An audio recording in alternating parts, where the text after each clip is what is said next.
দাদু, আমি 2050 সালে বাংলাদেশ থেকে বলছি। আচ্ছা দাদু, আমার একটাই প্রশ্ন, তোমরা যেটা নির্মাণ করেছিলে সেটা কি শুধুই ভবন ছিল? তোমরা যখন কংক্রিটের ভেদ বসালে তখন কি গাছের শেকড়ের কথা ভেবেছিলে?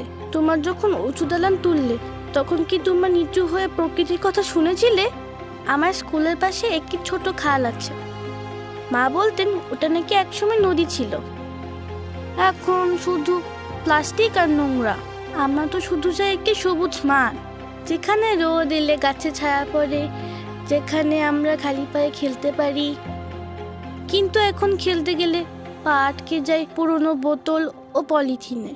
আমি জানি তুমি অনেক বড় আর্কিটেক্ট ছিলে, তোমার হাতে তৈরি হয়েছে অনেক বড় বড় কারখানা, ব্রিজ আর অনেক বিল্ডিং। দাদু, তুমি তো ভবিষ্যৎ গড়েছিলে, কিন্তু সেটা কি আমাদের জন্য ছিল?